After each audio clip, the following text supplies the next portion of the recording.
Hi everyone, I'm Aaron Rump.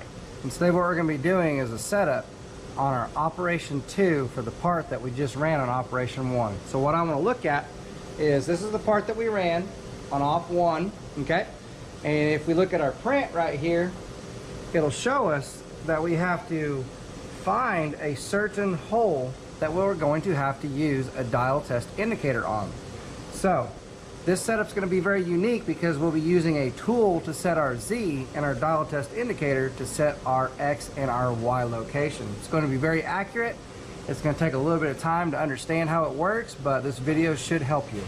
So if we look right here on my setup, you'll see that I have a certain hole that I'm trying to look for. So you'll have to get your dial test indicator and your height gauge. You're going to have to indicate the location of that hole to find out which one we're going to indicate. So I've gone through and I've actually found out which hole I'm going to be indicating.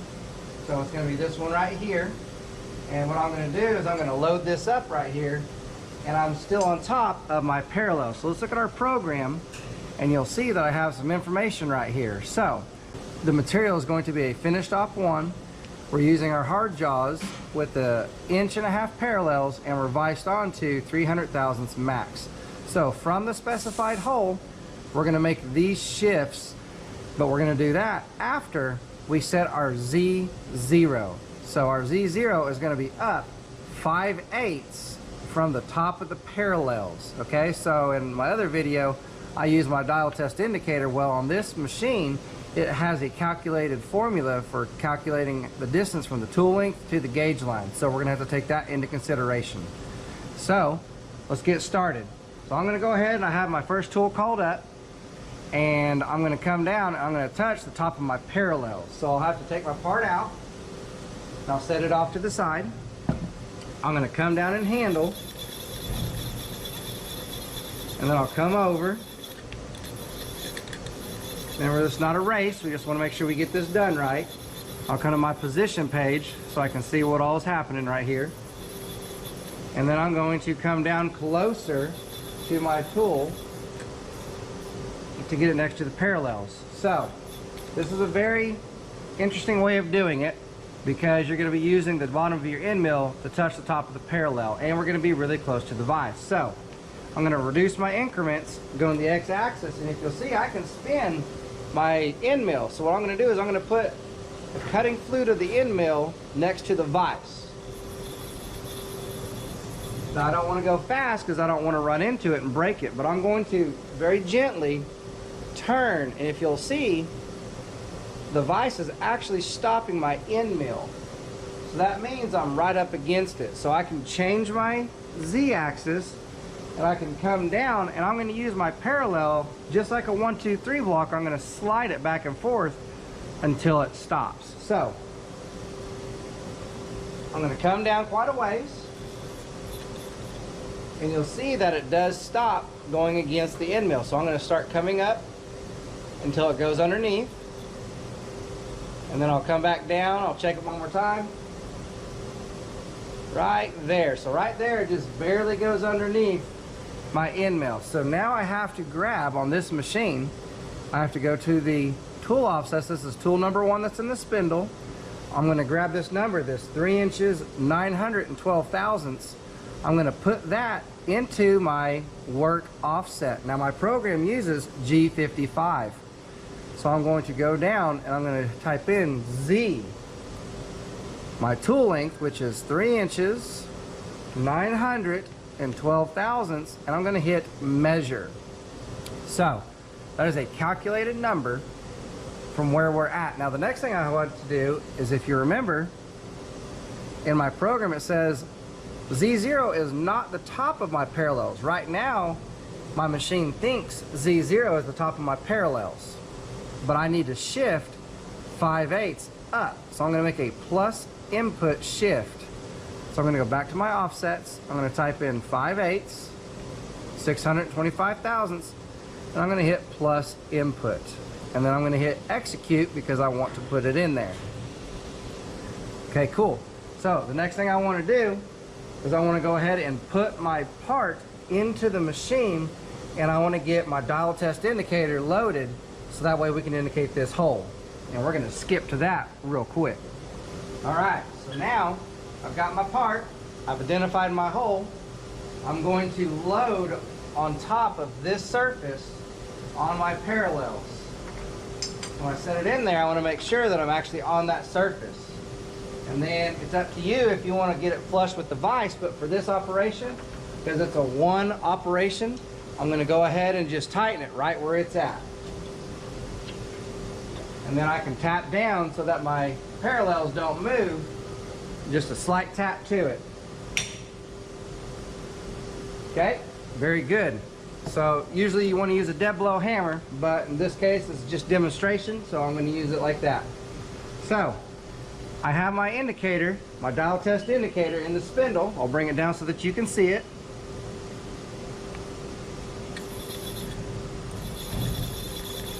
Again, we want to be very careful. We don't want to be going real fast. But I got my dial test indicator right here. So I got a couple things I want to do. So on this part, I want to first get my dial test indicator in the machine. And then I want to do a couple things. So the first thing I want to do is I want to get the ball of my needle turning as true as I can. So I'm going to kind of show this to you. Right now, as I spin it, it's got a big circle to it. What I want to do is I want it to not be turning very far. So first thing I'm going to do is I'm going to give it a little bit of an angle. And then I'm going to do this right here. Now if you see, you'll get better at it as you go. It's not turning very much. This is for reference only. So now that I'm turning pretty good right there, I'm going to come in so that we can see this being indicated. So we're going to move to the hole. And this is going to be helpful because it really helps us eyeball the center of the hole. We can go ahead and make our precision shifts. So I'm going to go into position page so we can see what's going on. I'm going to come down in Z. Now right now I'm just spinning it inside the hole so I can see how close to the center I am. So I'm going to shift over just a little bit. And that looks pretty good. Now one thing I want you to pay attention to is I'm going to move into the hole in Z by about 1/4 inch to 3/8 of an inch. I'm not going to move my part to the ball of the needle. I'm going to move the indicator until it touches the part. So as I push it, you'll see my needle turn. And I just went a full rotation and a little bit more. That's okay. I just want to make sure that I have good contact with my surface before I start turning left and right and around, because if you aren't touching very much as you turn it, you will either over travel the indicator or you'll run out of travel. So it'll look like you've got the hole indicated perfectly, but you've actually not touched anything, or you've over traveled the indicator. So I do want to see my indicator bouncing back and forth as I turn it. So right here, I'm going to call this my starting point. We're going to come to the starting point several times, so it'll be easier for you to understand what's happening. So at my starting point, I'm going to turn the dial to 0. Or if you want, you could go to the 15s. All I'm going to do is go 180 degrees to the other side of the hole. And I'm going to try and watch it best I can. So as I rotate it, you see it starts deviating away from the hole. It's going clockwise until it gets over here.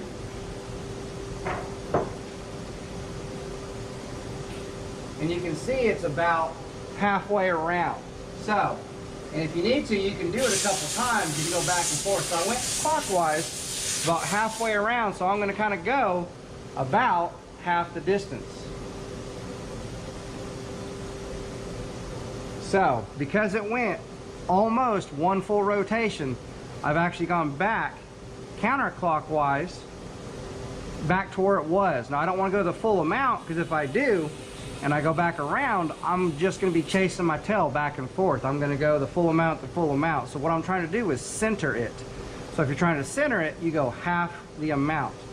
So what I'm going to do is I want to go back to my starting position, and I want to put everything back to 0. I'm going to show you exactly what I mean by that. So we'll come back over here. I'm going to come back to 0. Okay, don't pay attention to what's on the indicator right now. I'm going to reset. Okay, so what should have happened is now my deviations should be a lot smaller because I centered it up. There still might be some deviation, but I want to center it up. So I'm at my starting position. I'm back on 0. Notice I didn't move my machine to make it 0. I moved my dial. We're going to rotate again and see where we're at. So as I pick it up and I go around, you see I'm going clockwise. Clockwise, but if you'll notice, it starts coming back to the 0. Now, we're really close right there. We're within 2 thousandths. So all I'm going to do is go 1 more thousandth towards 0. Not 2, half the distance. And then I'm going to reset and check it one more time. So to come over here, I'm simply going to put it on 0. And then we're going to do it one more time, and this should be it right here. Now notice my Y is still off. I don't want to worry about my Y right now. Come back over here, and you'll see I'm right on 0. Now here's where it gets easy. That's the hardest part of this whole thing. The last thing I want to do is I want to move it back to the front to where I can see it. Now on the front, I'm going to go the full amount back to 0. So watch very carefully. I come right here, and you'll notice that I'm off 7 thousandths. So doing this last part, I'm only going to go right to the 0. Now when I rotate it, you'll see I am on the 0 all the way around the part. That means that my hole is indicated in. So now that we have this hole indicated in, we need to set our work offsets. So I'm going to come back up here. I know that was a bit lengthy, and it will take you a few tries to get it just right, but don't get frustrated. I'm going to type in X0 measure, Y0 measure. Now remember, it thinks the hole is 0. Now if we look at my setup sheet right here, it says from this hole I need to shift this amount. So I'm simply going to go back into X. I'm going to type in a minus 1 inch 750 thousandths, and I'm going to hit plus input. It's going to ask me if I'm sure. I'm going to hit execute. When I look at the Y, you'll see that it says a minus 2 inches 150 thousandths. So I'm going to go minus 2 inches 150 thousandths, and I'm going to hit plus input and execute. Good news. This setup is complete. Now I want to double check to make sure that I've got it set up correctly. Now this is going to be kind of difficult because I've already got the part in the parallels. Okay? So what I'd have to do, if you look at my setup sheet, you'll see that I have to call up a tool that has been set. So that tool 1 that we used, I will send it to the X and Y location, and then on the G43 line, I wouldn't input Z of 3 inches. I would input the difference between 1 inch and 5/8, which is going to be 375 thousandths. So to give you an example, I would go into MDI and I'd go T1 into block M6 into block, and then I would call up the GO, G90 for rapid and absolute, G55 because that's where my work offsets are, X0, Y0 into block insert. The next thing I would type in would be G43, H, whatever tool I'm using, which in this case it's 1, and then I type in Z. It wouldn't be 0, because if I type in Z0, that would put my tool 5/8 above the top of the parallel. Well, we want to stick my 1, 2, 3 block underneath it so we can check it. So I'm simply going to type in 375 thousandths. That puts me an inch. So I could simply put my inch part of my 1, 2, 3 block on top of the parallel, and whenever that tool comes down, it would be right there. So that's where it would want to be. So this is the code I would type in. And if you want to tow it off the 3-inch side, you could simply put 2 inches, 375 thousandths. So there's multiple ways of doing it.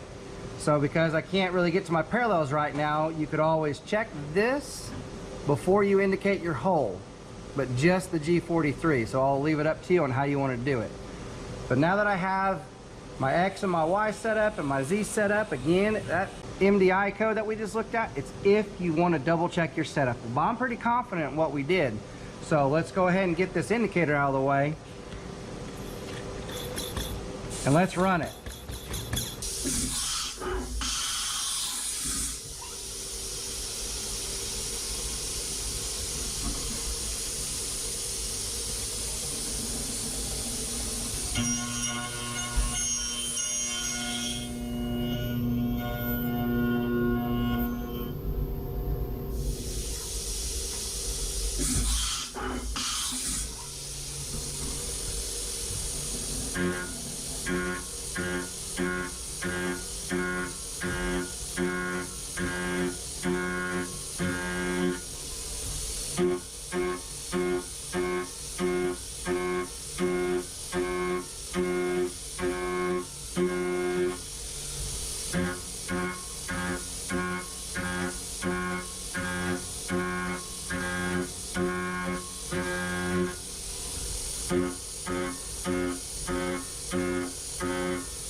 Well, looks like everything came out okay. Now it's time to take the part out and deburr it and do some inspection work, make sure it's all in tolerance.